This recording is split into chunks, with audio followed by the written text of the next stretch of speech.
Hello everybody. Sorry, I've gotten a little bit behind on the video, so I'm trying to catch up. This is the video for session 8. Of course, if you're watching these in order, you have no idea that I'm behind, but trust me, I am. So in session 8, we were kind of continuing with this notion of sensus plenior and understanding fuller sense, and really looking at when an Old Testament passage is quoted in the New Testament, how can we make sure that the interpretation we're using in the New Testament doesn't, completely contradict or alter or change, annihilate or wipe out the Old Testament passage?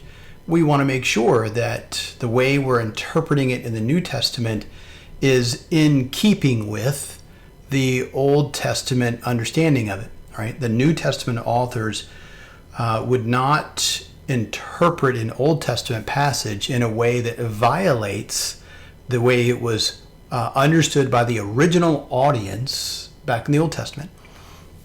Now, they may add additional insight or information to it. That's the fuller sense aspect of sensus plenior.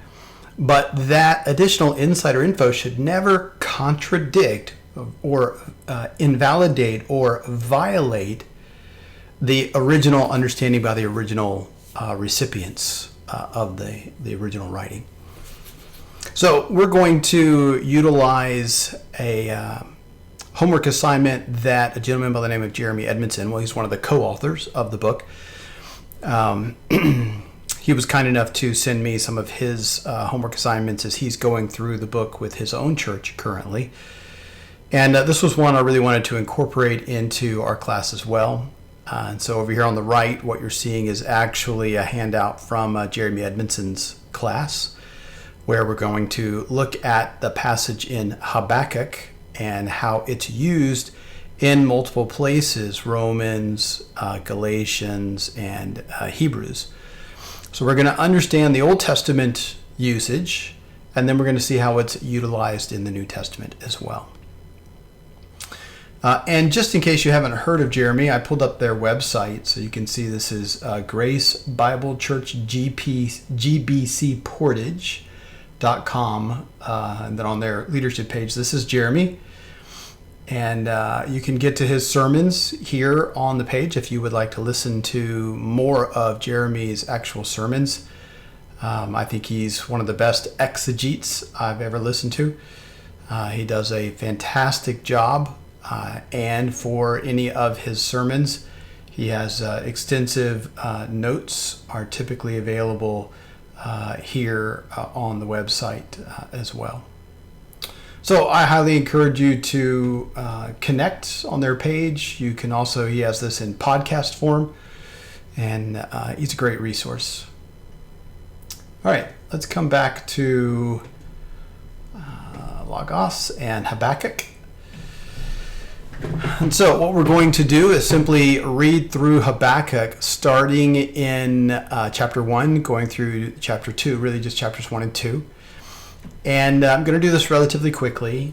We're going to read this, and then I'm going to give you my summary over here, and we'll continue in that fashion until we get down through the end of chapter 2, and then we'll look at our New Testament passages.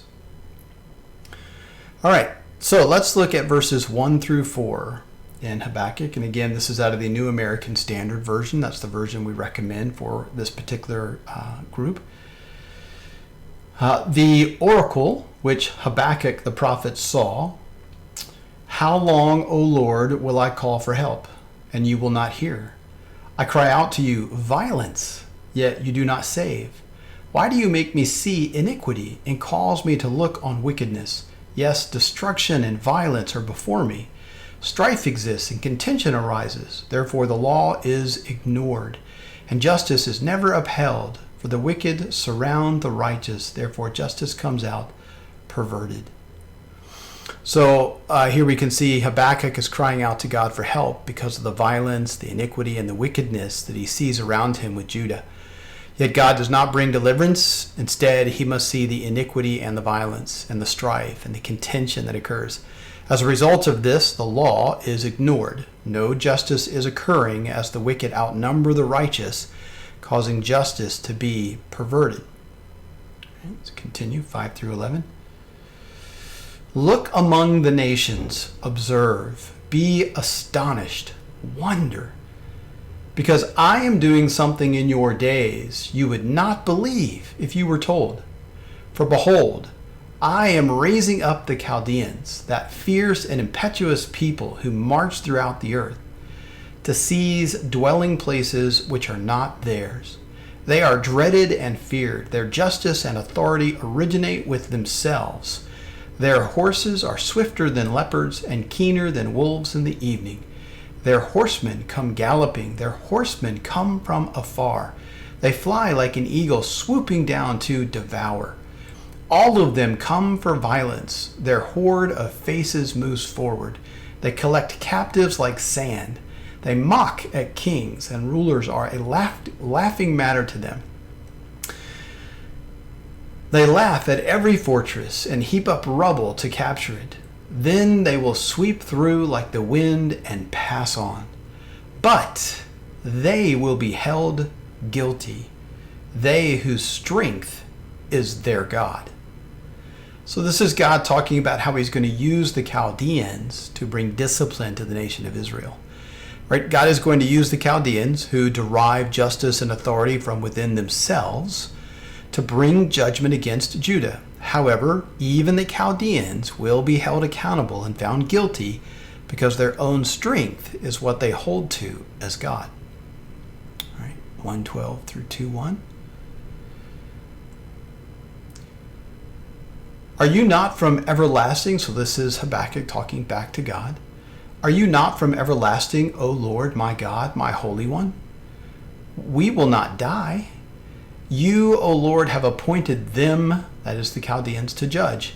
And you, O Rock, have established them, the Chaldeans, to correct. Your eyes are too pure to approve evil, and you cannot look on wickedness with favor. Why do you look with favor on those who deal treacherously? That is the Chaldeans. Why are you silent when the wicked swallow up those more righteous than they? Why have you made men like the fish of the sea, like creeping things without a ruler over them? The Chaldeans bring all of them up with a hook, drag them away with their net, and gather them together in their fishing net. Therefore they rejoice and are glad. Therefore they offer a sacrifice to their net, and burn incense to their fishing net. Because through these things their catch is large, and their food is plentiful. Will they therefore empty their net and continually slay nations without sparing? I will stand on my guard post and station myself on the rampart, and I will keep watch to see what he will speak to me and how I may reply when I am reproved. Right? So Habakkuk kind of replies to God. Here, Habakkuk knows that God is going to use them to judge and correct Judah, but not to kill them all. But Habakkuk still asks God why he is silent when the wicked Chaldeans swallow up the more righteous nation of Judah. Habakkuk wants to know that God will be just and judge them, that is the Chaldeans, according to their actions as well. That is denying God. That's what the Chaldeans do. Trusting in their own strength, sacrificing to their nets, and slaying nations without sparing. So you can hear this dialogue going on back and forth between Habakkuk and God. So now we come down to verses 2 through 5, which contain the passage that's going to be quoted into the New Testament.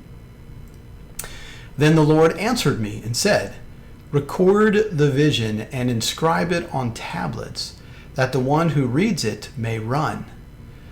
For the vision is yet for the appointed time, meaning it's out into the future.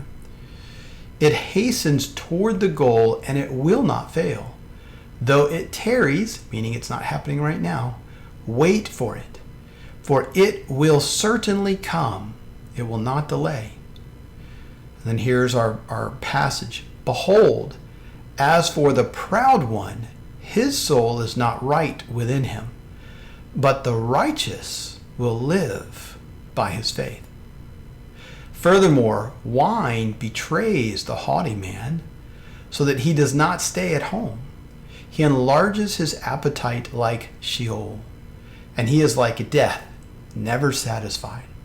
He also gathers to himself all nations and collects to himself all peoples. This last part is what the Chaldeans are doing. So God's answer to Habakkuk's question: write down the vision I'm about to give you so it can be proclaimed going forward. For there is an appointed time for this vision, but it's not right now. It will occur and accomplish what it is set to accomplish, even though it won't happen right now. Be patient, it will happen. God declares that for those who are proud, that is the Chaldeans, that their soul or their life is not right or straight within them. That is, God knows of their pride. He is very aware of their pride. And God compares that to a person or a nation that is living righteously, and indicates that those who are living righteously are doing so by means of faith, or faithfulness in obedience to the law. Because faith back in the Old Testament didn't mean faith in Jesus. They had no idea who Jesus was. To them, faithfulness to the law, it was more about being firm or steadfast in their obedience to the law, because they trusted the law. They trusted God to fulfill his end of the law, right? If they kept the law, then God would take care of them. That was the Mosaic covenant. That is, they trust in God's promises or law, the Mosaic law. If you obey, then I will bless. And God then explains that the drunken state of the Chaldeans reveals their pride, as they are never satisfied and continue to gather nations and people to themselves. And then wrapping up the rest of chapter 2, verses 6 through 20, will not all of these take up a taunt song against him, even mockery and insinuations against him, and say, woe to him who increases what is not his, for how long, and makes himself rich with loans? Will not your creditors rise up suddenly, and those who collect from you awaken? Indeed, you will become a plunder for them, because you have looted many nations. All the remainder of the peoples will loot you, because of human bloodshed and violence done to the land, to the town, and all its inhabitants. Woe to him who gets evil gain for his house, to put his nest on high, to be delivered from the hand of calamity. You have devised a shameful thing for your house, by cutting off many peoples. So you are sinning against yourself. Surely the stone will cry out from the wall, and the rafter will answer it from the framework. Right? This is his judgment against the Chaldeans. Woe to him who builds a city with bloodshed and founds a town with violence. Is it not indeed from the Lord of hosts that peoples toil for fire, and nations grow weary for nothing? For the earth will be filled with the knowledge of the glory of the Lord as the waters cover the sea. This is another passage that he quotes, but we're not going to look at it. Woe to you who make your neighbors drink, who mix in your venom even to make them drunk, so as to look on their nakedness. You will be filled with disgrace rather than honor. Now you yourselves drink and expose your own nakedness. The cup in the Lord's right hand will come around to you, and utter disgrace will come upon your glory. For the violence done to Lebanon will overwhelm you, and the devastation of its beasts by which you terrified them, because of human bloodshed and violence done to the land, to the town and all its inhabitants. What profit is the idol when its maker has carved it, or an image, a teacher of falsehood? For its maker trusts in his own handiwork when he fashions speechless idols. Woe to him who says to a piece of wood, awake, to a mute stone, arise, and that is your teacher? Behold, it is overlaid with gold and silver, and there is no breath at all inside of it. But the Lord is in his holy temple. Let all the earth be silent before him. So in 6 through 20, God then declares that all that will come against the Chaldeans as a result of their pride and how they have treated other nations, and that ultimately all the earth will be filled with the knowledge of God's glory, like the water covers the sea, that God's wrath will come against the Chaldeans to their disgrace, and that the idols they trusted in will have no power to help them, because only God is the true living God, ruling from his temple, and all will be silent, having no words of recourse before him. Right, so that gives us the good context of Habakkuk 1 and 2, this dialogue going on between Habakkuk and God regarding Judah has sinned and God is going to use the Chaldeans to discipline them. And Habakkuk is asking, but you're going to be just and fair in regards to, payment, if you would, back to the Chaldeans. And God is like, yes, of course I am. And in the midst of that is when we get to our passage to 4 and 5, specifically verse 4, where we talk about, behold, as for the proud one, which is what the Chaldeans are, God says, I know his soul is not right or straight within him. But then God goes on to say, but the righteous, that is the righteous people, those living righteously, those being obedient to the law, and therefore they're living righteously, they live by their faith, their faithfulness, their steadfast obedience to the law.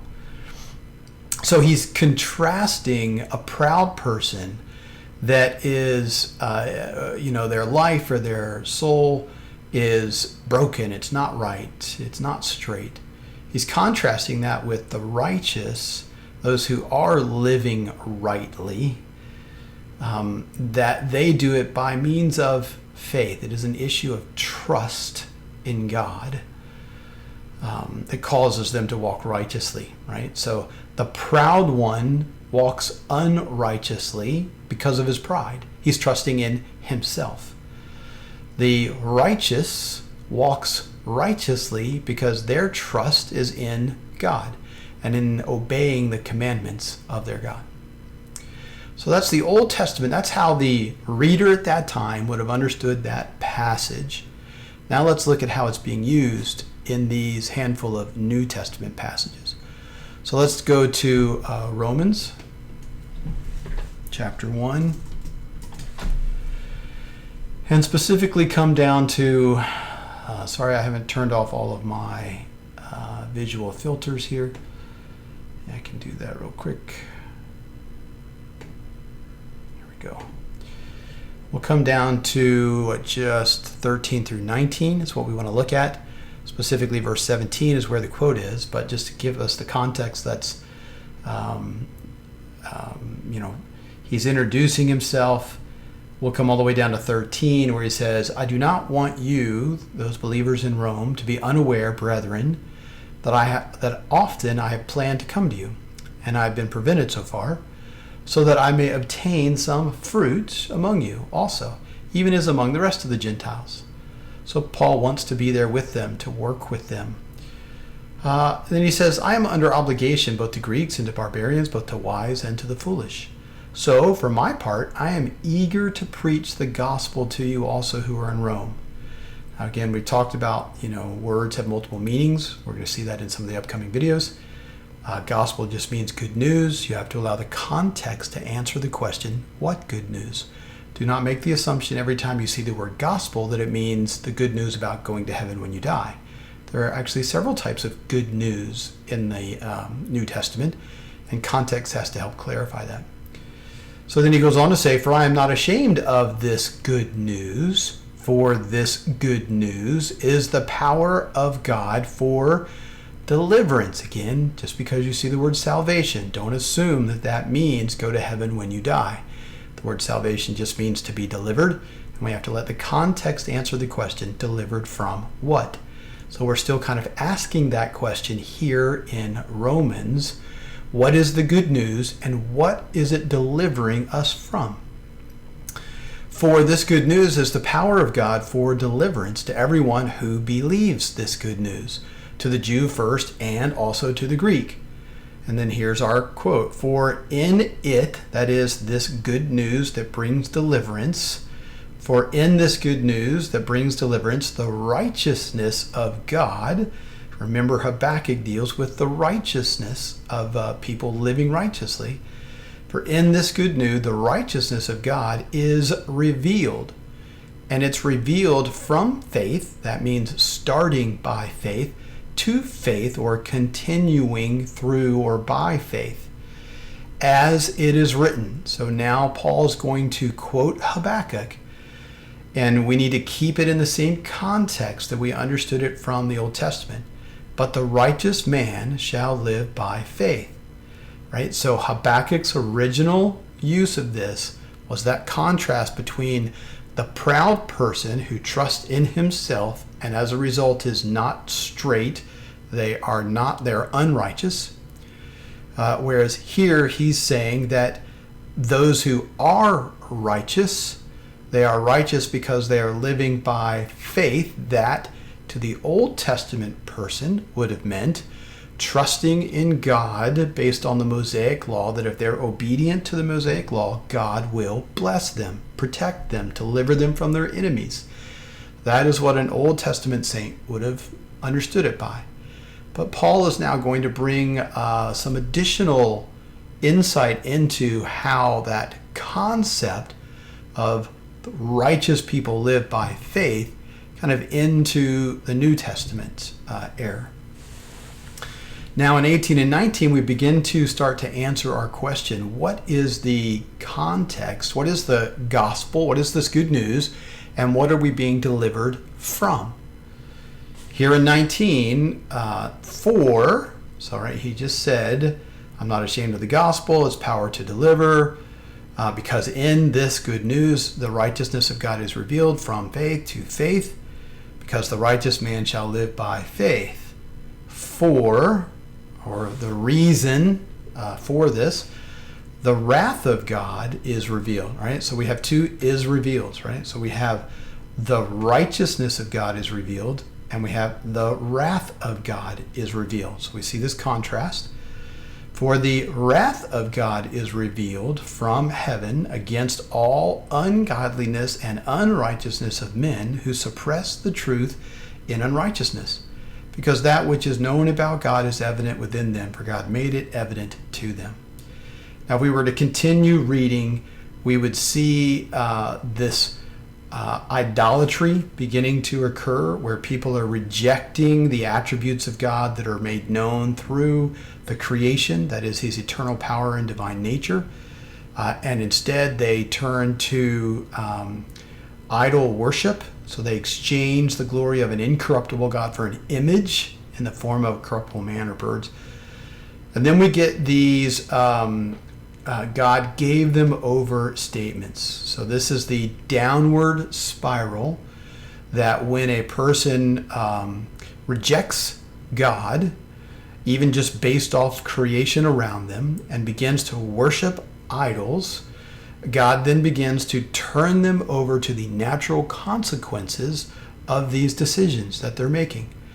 And we see three God gave them over statements showing a progressive spiral downward as people pursue idolatry instead of pursuing righteousness by means of faith.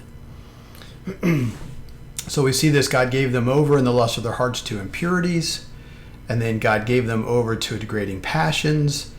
And then where's our last one? And then God gave them over to a depraved mind. So we can see this downward spiral occurring. So what that helps us understand is that in the context here, this good news and its ability, its power to deliver us, what we're being delivered from is this wrath of God that is present tense being revealed against unrighteousness. Right? So you can see Paul is basically saying, if you believe in this good news, which is good news about how to live righteously, in so living righteously, which is done by means of faith, you will be delivered from the present tense wrath of God against ungodliness and unrighteousness. Now, this present wrath is defined in these three God gave them over statements. It is the downward spiral of the natural consequences of choosing to worship something other than God. And so throughout the book of Romans, when the word wrath is occurring, it is in this context. Wrath means being turned over to the natural consequences of sin in our present life. There are some points in the book where he talks about future, but the vast majority of the book is dealing with wrath present tense. And so what Paul is saying up in 13 through 17 is that he has some really good news that when we understand it and believe it, will actually enable us to be delivered out of this present wrath of God that is being revealed against those who choose to worship something other than God, and therefore suffer the consequences of their actions right here, right now. And so we can see how the Habakkuk quote fits perfectly into that, because his whole point throughout Romans, as he speaks about, why we're all confined to sin and why we all need to be justified, which is an issue of faith, right? That's the from faith piece. This is the justification part of Romans, which is really from about Romans 3:20 through about halfway through chapter 5. And then from about halfway through chapter 5 through the end of chapter 8, we're now dealing with the to faith part of the book, which is the how to live by faith. And so Romans is really about how to have initial believing faith that justifies us, reconciles us, overcomes our alienation from God, separation from God, and the impending judgment, as well as the current present tense judgment. But then more importantly, for the book of Romans, how do we overcome the power of sin in our daily lives so that we can live righteously, and in living righteously be delivered from the present tense wrath of God against the natural consequences of sin. So we can see how he's utilized this Old Testament concept that those who are righteous live by faith. Now, what Paul's going to unfold throughout the book of Romans is what does that notion of live by faith mean to a New Testament believer? Right, in the Old Testament, it meant a belief that if I was obedient to the Old Testament law, Mosaic law, God would bless and protect us from our enemies. That was the faith that an Old Testament person would have had. Steadfast obedience to the Old Testament Mosaic law to be delivered. But in the New Testament, this looks different for us. We learn through Paul's writings in chapters 5, 6, 7, 8 how to overcome sin in our lives in a very different way. We won't get into all of that, but suffice it to say, he's helping us understand that the same concept that Habakkuk spoke to applies in the New Testament, but he's going to add some aspect. He's going to help us understand that faith, the subject or the object of faith in the New Testament, is a little bit different. It's not based on the Mosaic law. It's based on the finished work of Christ and our new man within us, the righteousness that is now within us. All right, so that's kind of how he uses it there. That's kind of the longer of the ones. Let's take a quick look at, I'll just quickly go through what I wrote here. So the salvation or deliverance is from unrighteous living that would bring about God's temporal wrath, described in verses 18 through 32. For those who believe in the gospel that Paul is preaching, they will be delivered from an unrighteous life and be enabled to live a righteous life, which begins by faith and it is continued by faith. That is, the righteous by faith shall live by faith. Paul's thesis statement is about both obtaining righteousness through initial faith and then living righteously by ongoing faith. That faith grows and matures. These two things, initial faith and ongoing faith, will bring and increase righteous living, such that God's righteousness is now seen and made visible or revealed for all to see. This is then clearly contrasted in verses 18 to 32 with those who are suppressing God's righteousness by their ungodly and unrighteous living. All right, let's jump to Galatians 3 and see how it's being used there. All right, Galatians 3, 7 through 14. And again, I'm just for time's sake, you can go back and read Galatians 1 and 2 to get the overall context of the book of Galatians. Here in 7 through 14, therefore, so we'll need to at least understand a little bit about the therefore. He's talking about how Abraham had believed God and it was reckoned to him as righteousness. This is Genesis 15, 6 and 7. Therefore, right, because of this notion, believing God and having righteousness reckoned to him, that's the justification side, be sure that it is those who are of faith. Therefore, be sure that it is those who are of faith, those who believe, who are sons of Abraham, not just those who are physically born Jew. The scripture, foreseeing that God would justify the Gentiles by faith, preached the gospel beforehand to Abraham, saying, all the nations will be blessed in you. So then those who are of faith are blessed with Abraham, the believer. For as many as are of the works of the law are under a curse, for it is written, cursed is everyone who does not abide by all things written in the book of the law to perform them. Now that no one is justified by the law before God is evident, for, here's our passage, the righteous man shall live by faith. However, the law is not of faith, on the contrary, he who practices them shall live by them. Christ redeemed us from the curse of the law, having become a curse for us, for it is written, cursed is everyone who hangs on a tree, in order that in Christ Jesus the blessing of Abraham might come to the Gentiles, so that we would receive the promise of the Spirit through faith. All right, so I'm just going to jump over and read what I wrote. Paul is contrasting faith with works of the law and explaining the inability to keep the law and that the law actually brings a curse with it.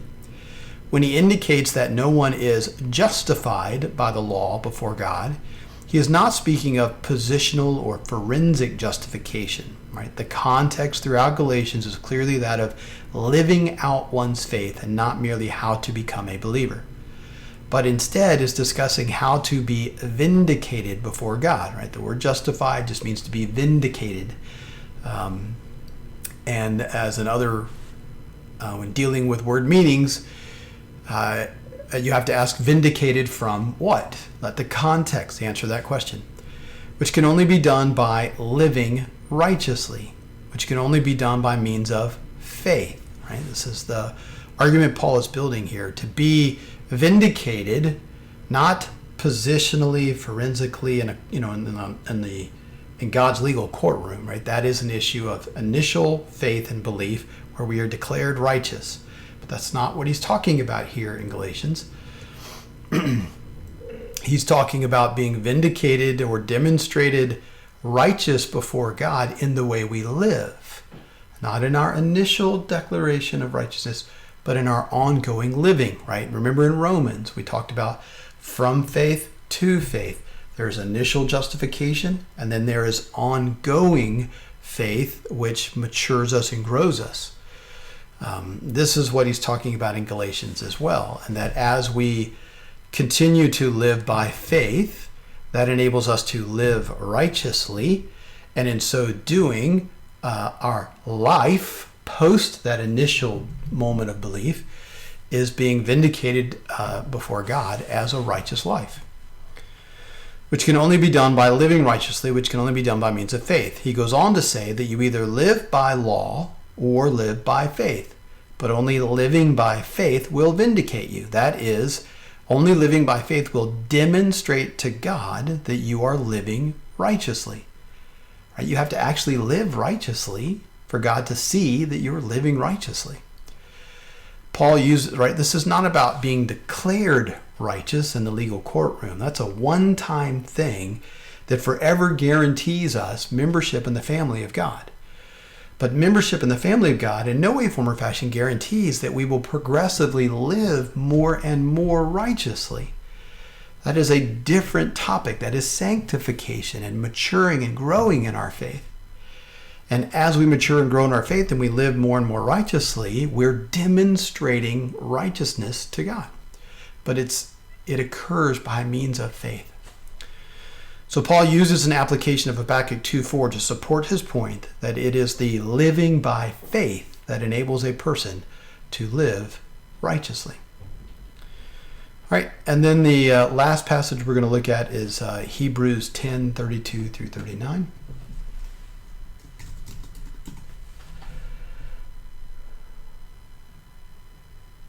Okay.